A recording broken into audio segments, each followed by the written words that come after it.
نفس کی خوشی میں آدم نے ایک قدم رکھا تو جنت سے جدائی اس کے گلے پڑ گئی۔ فرشتہ ان سے ایسے بھاگتا تھا جیسے شیطان۔ چند لقموں کی وجہ سے کس قدر آنسو بہانے پڑے۔ اگرچہ وہ گناہ جو ان سے سرزد ہوا ایک بال برابر تھا، لیکن آنکھ کی پتلی کے سامنے ایک بال بھی پہاڑ بن جاتا ہے۔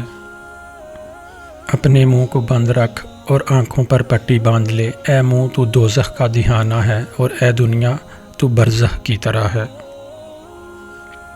تو جب زرد رنگ کی اینک لگائے گا تو سورج کو بھی زرد دیکھے گا۔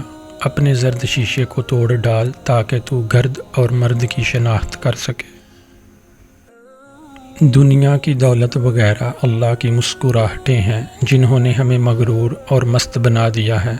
اے انسان، فقیری اور بیماری بہشت ہے، کیونکہ اس کی وجہ سے مسکراہٹ کا جال اکھڑ جاتا ہے۔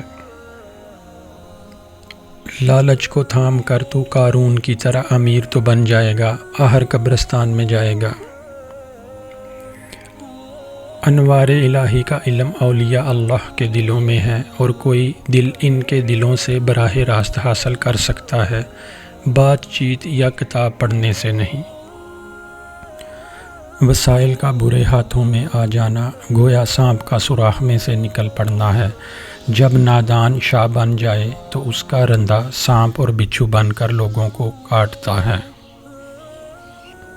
اللہ کو غیب اور پردہ داری پسند ہے۔ راز کا چھپا ہونا بہتر ہوتا ہے، اور ہر انسان کا اپنے خیال کے مطابق خوش رہنا بہتر ہوتا ہے۔ تم کائنات کی روح ہو، اور تمہارا نام محبت ہے۔ خود کو سکون میں رکھو اس سے پہلے کہ تمہارا سامنا موت سے ہو جائے۔ اگر ہر ایک دلوں کے کانٹے دیکھ سکتا تو پھر دنیا سے غموں کو مٹانا کیا مشکل تھا۔ تمہارے کان پر بال آنا شروع ہو جائیں تو سمجھ جاؤ تم پر کبھی رزق کی تنگی نہیں آئے گی۔